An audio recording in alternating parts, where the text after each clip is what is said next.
Hello, welcome, and thank you for joining us to share in our presentation Supporting Your Teen's Mental Health.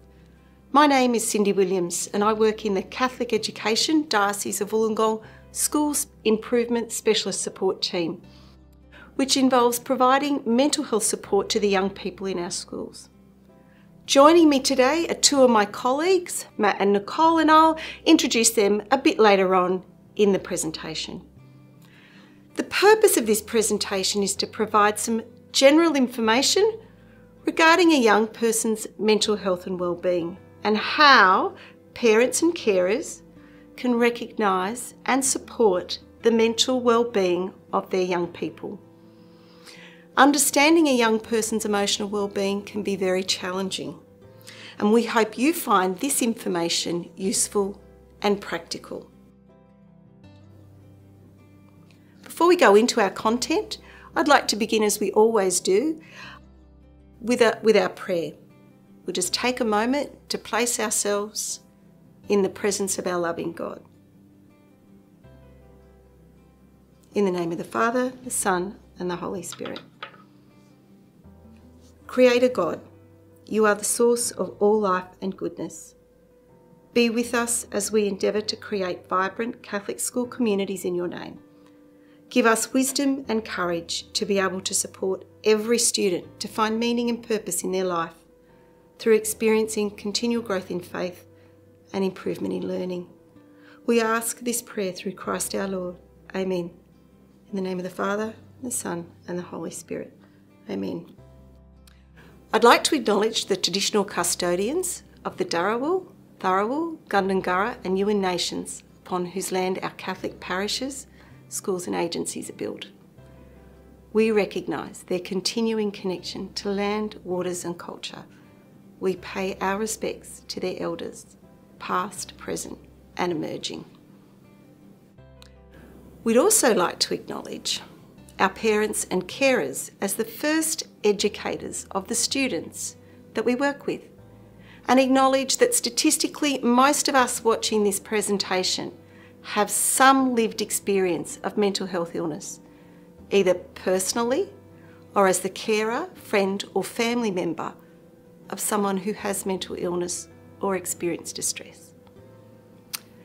Keeping in mind that we are all at different places in our experiences, knowledge and understanding of mental health, I'd like to mention the need for us to take a moment and think about our own self-care.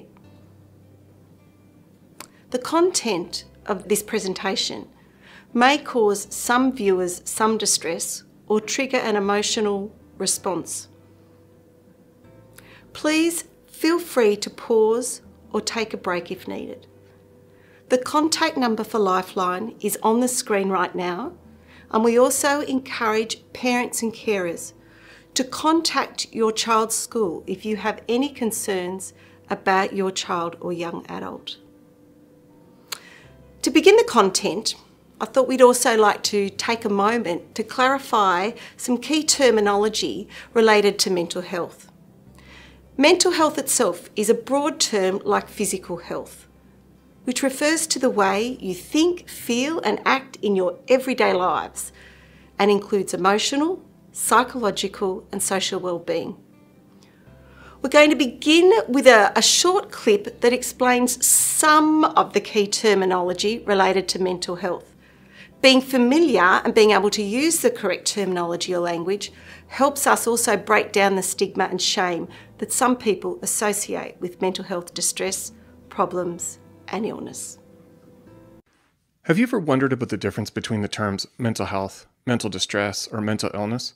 The language out there can be confusing, and sometimes even conflicting. When we use phrases such as mental health issue, mental wellness, or mental problem, no one really knows what we're talking about. Using the correct language not only helps us to intervene more effectively, but it also reduces stigma. We've got a tool to help everyone get on the same page when it comes to talking about mental health. We like to think of it in terms of a pyramid with these 4 different states. Everyone falls somewhere on the pyramid, with more people on the bottom and less at the top. In the bottom category, we have no distress or no problem. Everything's going fine, and we're generally enjoying ourselves. We may be spending time with friends, attending school, or even sleeping. One level up, we have mental distress. Mental distress refers to the everyday problems that we encounter. These are things that irritate us, things that we're worried about, or problems that come our way. For example, we might have an upcoming presentation to give, or we may have had conflict with a friend or had a flat tire. When this happens, our brain sends us a signal. It's called the stress response. Our stress response is the basis of resilience and adaptation. Once we successfully solve the problem, the stress response usually goes away because we've developed the skills we needed to adapt. We don't want to go out of our way and protect ourselves from these normal stressors of everyday life, because problem solving through these stressors is how we ultimately develop resiliency and the capacity to become successful adults. But oftentimes in life, we're faced with problems in our environment that are simply too big for us to quickly solve or deep breathe our way through. That's what we call a mental health problem, which is the third level up in the pyramid. Mental health problems are serious events such as a parent dying, having a divorce in your family, moving to a new country without sufficient resources. Mental health problems may keep us up at night. They may cause intense emotions, and they may last for a long period of time. But remember, they're normal. These are difficult times when it's important to reach out to others for help. Mental health problems may require the support of friends, family, counseling, or just time. The top of the pyramid, reserved for the fewest number of people, is a mental disorder or mental illness. This includes diagnoses such as clinical depression, clinical anxiety, or bipolar disorder. A mental disorder is very different than a mental health problem. This is where we see something going on in the brain, a perturbation of usual brain functioning. This is where evidence-based medical and therapeutic treatment is needed by specially trained professionals. Remember, the pyramid is not a continuum. Mental distress does not necessarily lead to a mental health problem or to a mental illness. In fact, we can even be at each level of the pyramid at the same time. For instance, someone can have ADHD, a mental disorder, be grieving the loss of a loved one, mental problem, have an upcoming exam that they're worried about, mental distress, and sometimes they can just forget all about it and feel fine. All of these levels or components of the pyramid are part of our overall mental health. We need to make sure that we don't define good mental health as never having a bad mood. Good mental health includes a wide variety of emotional states. There are times when we are frustrated, indifferent, happy, sad, lazy, joyous. These are all parts of life and normal fluctuations in our mood. If a person has a mental illness, it doesn't mean that they lose their mental health. So let's start using the correct language, because it really does matter. Depression is not the same as feeling sad, and ADHD is not the same as being hyperactive. When we speak from a common framework, we're reducing stigma and building the foundation for better mental health care for everyone. To learn more, check out teenmentalhealth.org. So what is it about our teenagers that makes them so vulnerable to mental health distress, problems and illness?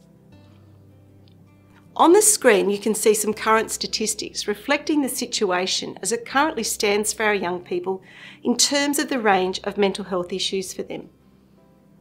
It is important to remember, as personnel working with students and families in schools and as family members, that we have such an important job in identifying mental health conditions and helping our young people access appropriate help and support as soon as possible. Behind each of these statistics is a young person with their own unique story and struggles requiring adult support.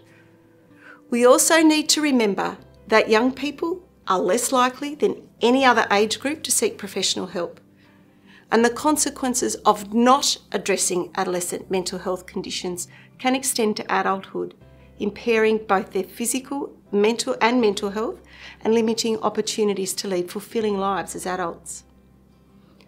I'd now like to introduce you to Nicole Jones, who is a clinical psychologist in our specialist support team in at the Catholic Education Office. So welcome, Nicole. And can you just tell us briefly what is it that's going on, or tell us a little bit about what is going on in the teenage brain that might make them a bit more vulnerable to these sorts of issues? Thanks, Cindy. It's really easy to notice the physical changes that occur during adolescence, but what we can't see is the growth and development in the brain that is equally accelerated during puberty. Teen brains are built to be curious and quick learning, but they are also primed to be increasingly impulsive and emotional in nature. So what's going on inside? Essentially, the teen brain is a construction site with massive renovations taking place from the age of about 10 years through to the mid-20s. This reconstruction is the brain's way of streamlining and strengthening the neural pathways, creating faster and more efficient communication pathways in the brain.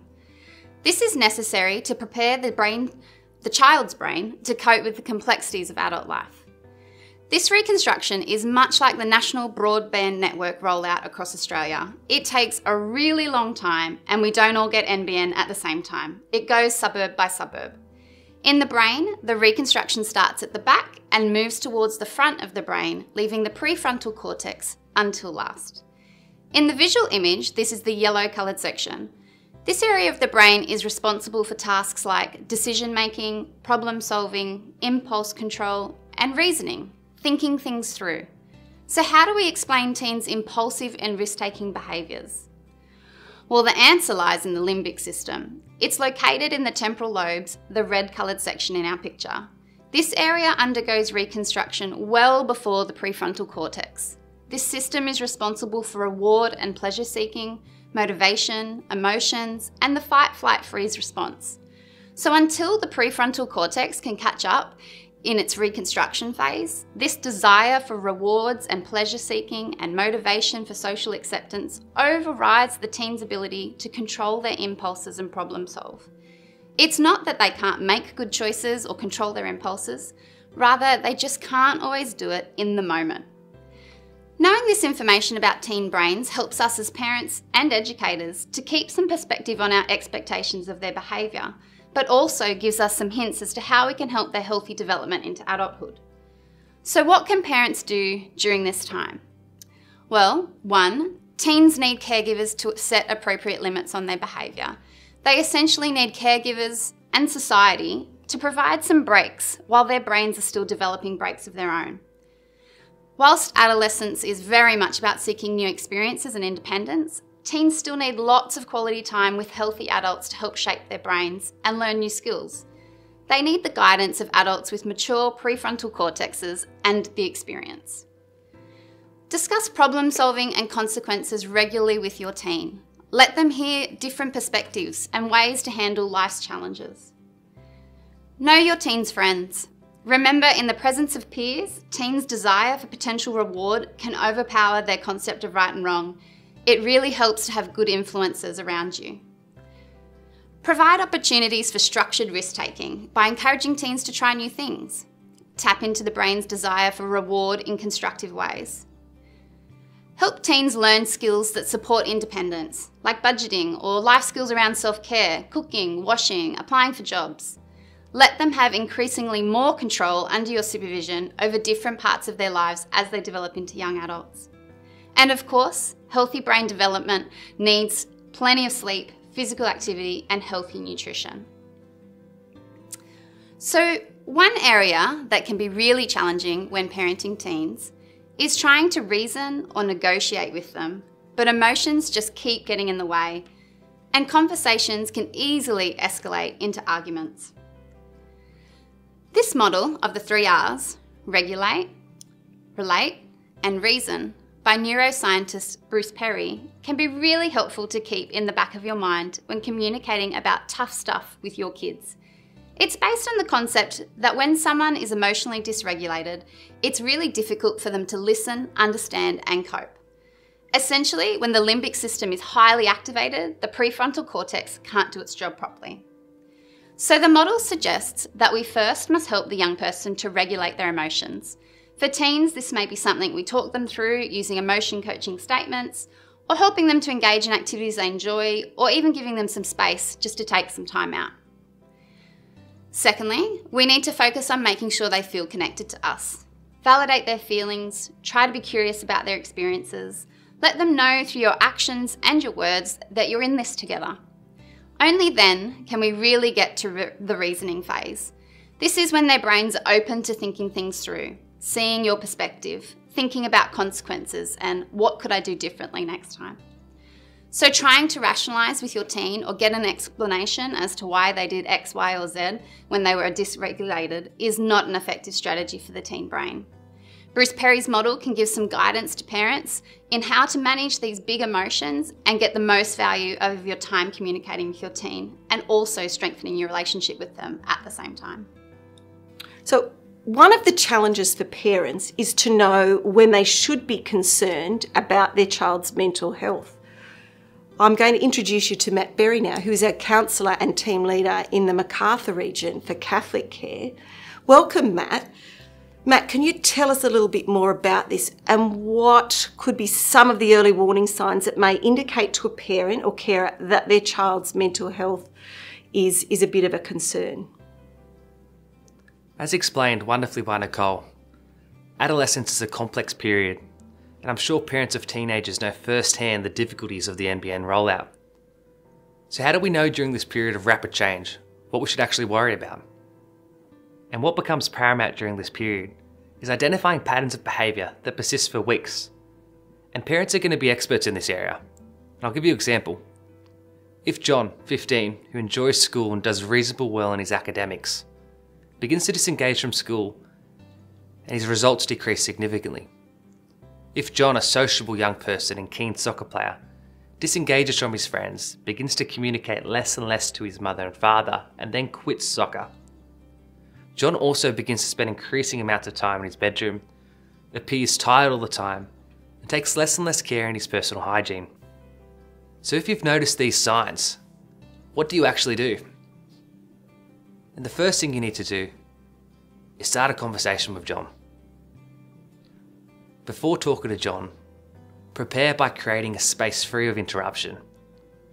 Don't try and fit the conversation in between phone calls or when you're rushing somewhere. And look, I know this can be challenging because being a parent is a 24/7 job. But aim for moments that give space for further exploration. And prepare by managing your thoughts and fears. There's nothing more stressful than seeing your child in discomfort. But being calm will help John be more transparent. Remember not to fill these spaces with questions.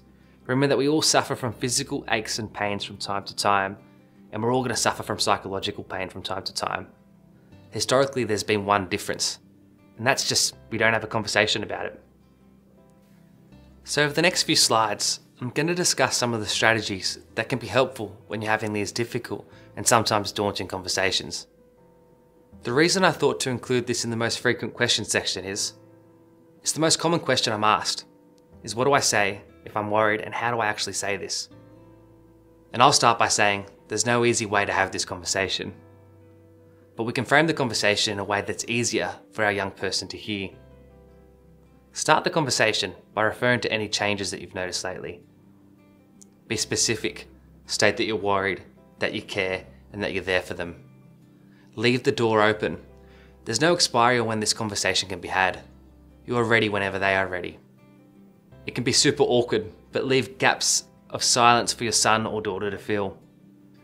Often when faced with very difficult conversations, what we can try to do is make things better, rather than simply recognizing and acknowledging them for what they are. This feeling is elevated eightfold when talking to someone we love and that we're worried about. So try your best to refrain from offering immediate solutions, and instead say things like, I don't even know what to say right now. I'm just so glad that you've told me. How long have you been feeling this way? And reaffirm that you're there for them. Ask what you can do to help instead of offering an immediate solution, and remember that timing is important, so insert a long gap at the end of the conversation. And look, the absolute truth is that a fix-it response rarely fixes something, and what helps a young person is connection, trust, and comfort. Words convey hope, love, strength, truth, and balance. But the wrong choice of words can convey a lack of understanding and suggest that you're being dismissive. There are certain phrases that can undermine the effectiveness of this conversation. For example, try not to worry about it, John. It doesn't sound that bad. I think you're overreacting. Stop being silly. Others have it way worse than you, John.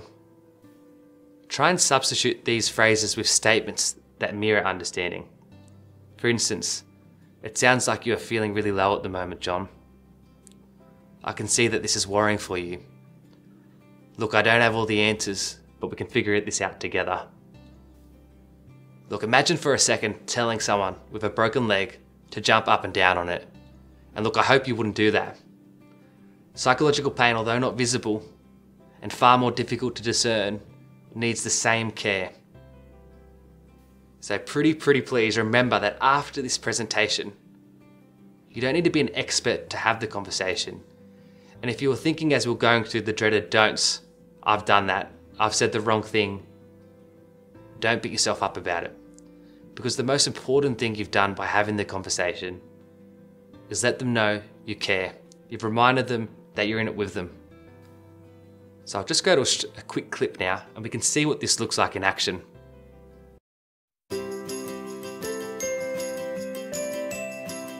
To say to her that it didn't matter what she was going to tell me, that I wasn't going to be angry or judge what she was saying.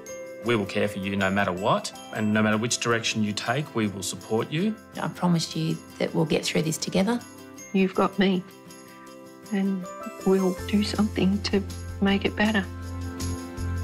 We're here to listen. We're here anytime you need us. Nothing you say leaves this room unless you give me permission. Sometimes I think it's helpful to say, I don't understand what you're going through, but I'm here to help you.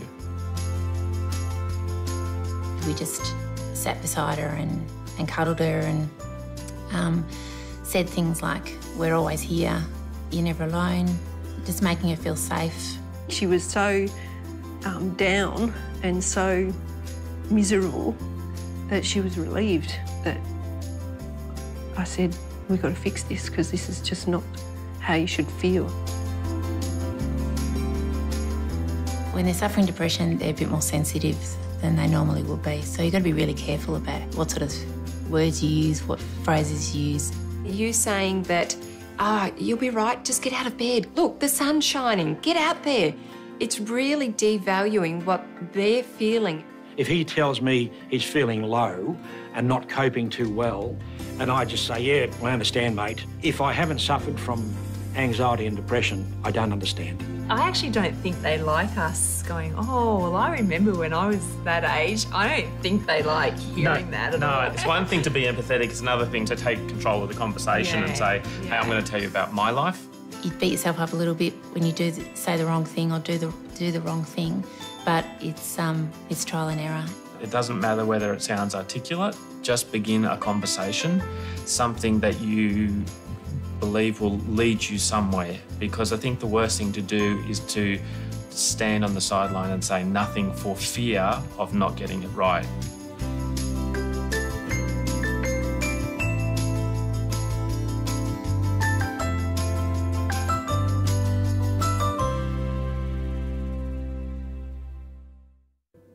Thanks, Matt, for those tips and the great video. The most powerful tool we have is to communicate, and this video gives some really practical ideas on how to approach these tough conversations. I think it's really important to remember that if you get stuck or you respond to your teen in a way that you later regret, you can always come back to the conversation tomorrow. Raise it again, acknowledge that you wish you'd responded differently, apologise if you need to, and keep having the conversation. Open it up again. If you're interested in this area, Beyond Blue have a YouTube channel and you will find a few more videos by parents on this exact topic, but they also have stacks of videos on many other aspects of mental health, not just for teens, but also for adults that are worth checking out. Before we move on, I'd like to talk a little bit about what to do if your teen says something in one of these conversations that really rings alarm bells for you. Statements that make you think they might be at risk of harming themselves, because this can and does come up, and it can be really scary when it's your loved one and if you've not had any experience with this before. So in the professional world, when someone makes a comment about thoughts or desires to harm themselves, we call this a disclosure. Sometimes these disclosures are very direct and clear, like, I want to kill myself, or I want to die. Or sometimes they are more vague and indirect, like, I'm not sure what everything means anymore, I don't want to be here. I wish I could just go to sleep and never wake up. When you hear either of these types of statements, direct or indirect, take them seriously. Ask more questions, be supportive, and take action to connect your child to a mental health professional. There are some myths around suicide that are worth mentioning, as they really can get in our way when we're trying to help young people. Number one, asking about suicidal thoughts puts ideas in my teen's head. These thoughts are not rare or uncommon amongst young people. Most don't act on them, but research estimates that somewhere between roughly 10 and 25% of teens have had thoughts about suicide in the previous year. Talking about suicide and self-harm increases the chance that someone will act on these thoughts. There is no evidence that talking to a young person about suicidal thoughts or behaviour is harmful. For many decades, research has shown that education and talking about our feelings and thoughts reduces our risk against harm to ourselves. It's exposure to certain styles of media reporting, like glamorising stories or discussing specific methods, that can be associated with increasing risk of suicidal behaviours. It's not the general discussion about suicide more generally or how young people are feeling. Opening up a conversation can help people to see alternative ways out of their situation. Number three, these statements are just attention seeking.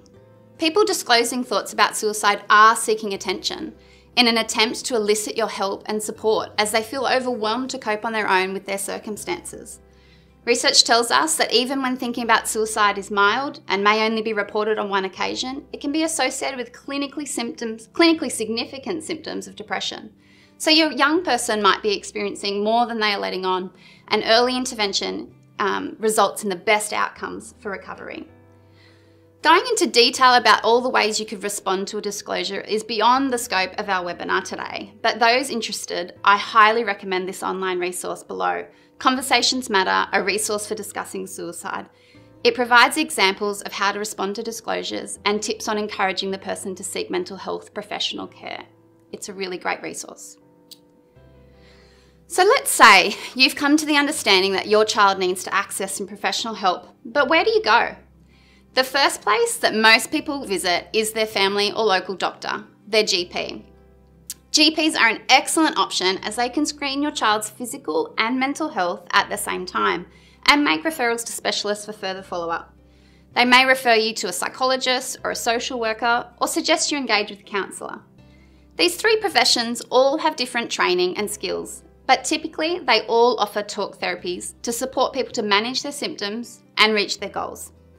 Psychologists have different training, and that allows them to assess and diagnose a range of developmental and mental health conditions, which could be something that you need. Your GP may also suggest that you should see a psychiatrist. Psychiatrists are medically trained doctors who undertook specialised training in the assessment and treatment of mental health conditions.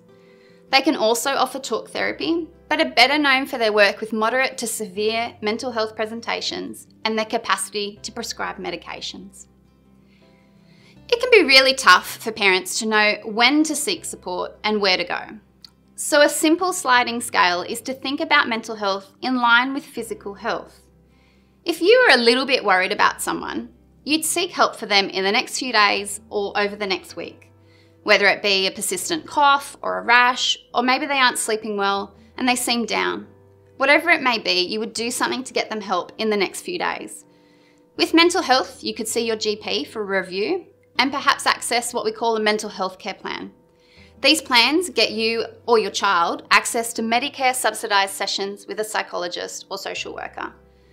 You could also do some research on a reputable mental health website like Beyond Blue or Headspace, or even call a helpline like Parentline and discuss your teen's scenario and get some advice on whether it's concerning and what you could do next. You could also reach out to your school, probably the year coordinator at that point, to discuss your concerns and find out what's happening for your teen at school. Gather some more information and see what might be going on. If you're medium worried, same as if you thought they may have a broken arm, for example, you would do something to get them help in the next few hours. This again could be your GP or your school year coordinator, maybe this time even your counsellor for some advice.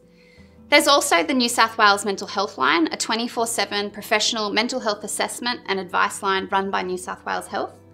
You may even be able to get your teen to call a helpline themselves, like Kids Helpline. It's a free service for young people up to the age of 25 years. If you were really worried about someone, you would do something in the next couple of minutes. This is no longer the 9 to 5 services, as we're now talking about emergencies, the same as if someone couldn't breathe. If you're now not confident that they can keep themselves safe and not act on their thoughts, this is the time to call 000. You can also present to your emergency department.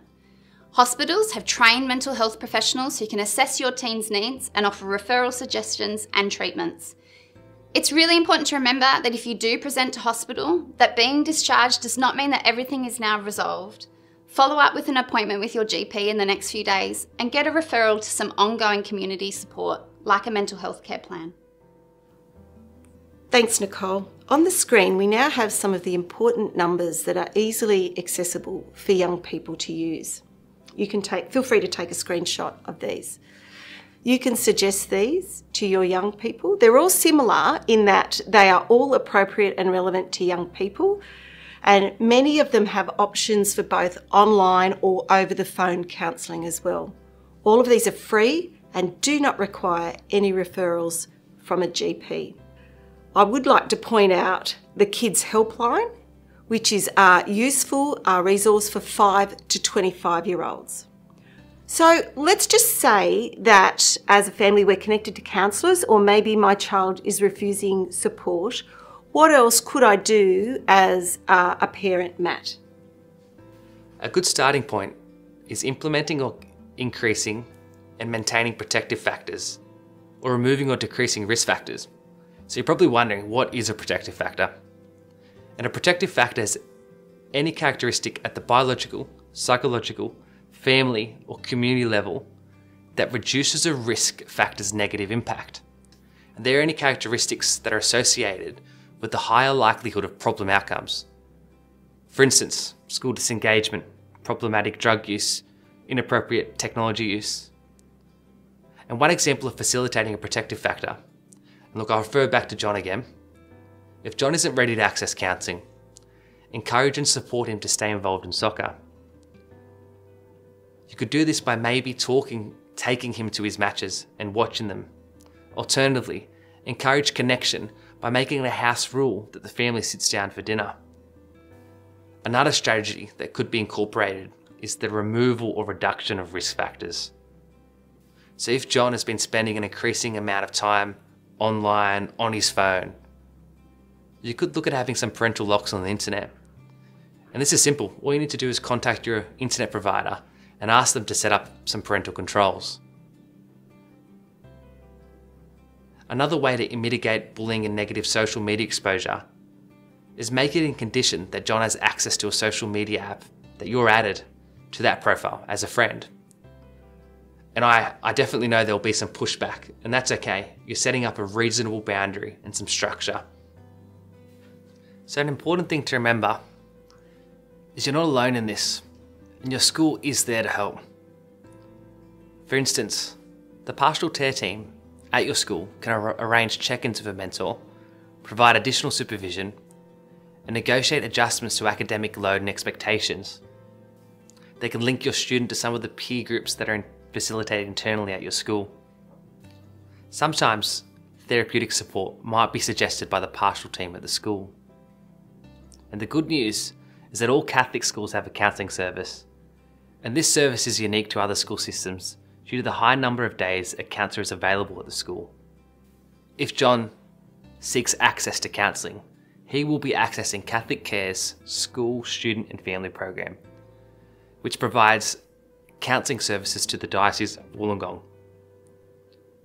And in short, we're a short-term therapeutic service, and we operate from a client-centred, systemic, trauma-informed, harm minimisation and culturally aware context. Our service is voluntary, and that's why it's really important that your young person makes the decision on their own accord. The average waiting time at a school is 2 to 4 weeks. Students over the age of 14 can self-refer. Students under the age of 14 require both parents' signatures. And if you want more information, please call the school and talk to your year coordinator. Alternatively, contact the counsellor at the school, who can give you a little more information about the service. Another important thing to do is upskill yourself. This is really difficult stuff, And if you don't mind being an adult learner, the Family Services team at CatholicCare offers some really awesome programs that can complement your parenting style. And a program I often refer to is the Mental Health First Aid course. This course can help parents, teachers and community members identify and understand the signs of mental ill health. Another program that has been well received by parents is the No Scaredy Cats program. This is an evidence-based course that aims to teach parents and carers to better manage and respond to their child's anxiety. And this course is absolutely practical. It's government endorsed and it's been offered at CatholicCare. It's offered at CatholicCare in person. However, if you can't find the time to do it in person, do it online. I strongly recommend it. Thirdly, get online and review reputable information sources such as Beyond Blue or Headspace. Get a sense of the emerging themes that are occurring in the age group that your son or daughter's in. Evidence-based applications can also complement psychological therapy. They can provide psychoeducation for parents, young people, and for some are less confronting than seeing a counsellor or a psychologist. So if John is resistant to seeing someone face to face, recommend an app or an online program. New programs are always being developed and trialled, so look on reputable websites for links to these evidence-based programs, such as Headspace, Beyond Blue, the Black Dog Institute. I can't give a complete list, but here are several that are evidence-based, meaning they've been shown to be effective in research. And if you look to the screen now, you've got Reach Out, Worry Time, Smiling Minds, Beyond Now, and Child 360. And for parents looking to access some psychoeducation and some knowledge of emerging themes, Child 360 is a really good app to start with. And as you go down the list, you'll see Reach Out, Worry Time is a specific app for children and adolescents that can be really helpful in managing stress and anxiety. So after you finish here today, if I can encourage you to do one thing, is just have a look at some of these applications and see if you think they can complement your son and daughter's development. Thanks Matt and Nicole for your valuable input. This brings our presentation to an end. However, we do want to remind everyone that there is support for your young people, and there is also support for you as parents and carers. If you have any concerns about your child's mental health, please contact the relevant staff members at their school. And before we close off, any final words from you, Nicole? On a final note, I think it's important for parents to remember that it's okay to not have all the answers and to not get it right all the time. We can try our best to support teens and it doesn't always work out as well as we'd hoped. Relationships are really complex. The important thing is to come back the next day, be vulnerable and start the conversation again. Keep fronting up for your kids. And with that in mind, it's also really important to not undervalue the need to take care of yourself. It's pretty common to put our own physical and mental health needs second to things like work and family routines. But it's really challenging to be a strong, safe base and support your teen when you're feeling overwhelmed yourself. So remember to seek support for yourself and take care of yourself too. And Matt? Finally, there's much more out there. If you're stuck, reach out to your school counsellor, reach out to your school, who can provide more info and just have a brief chat with you about the things that are out there that can help. Thank you all once again. Take care.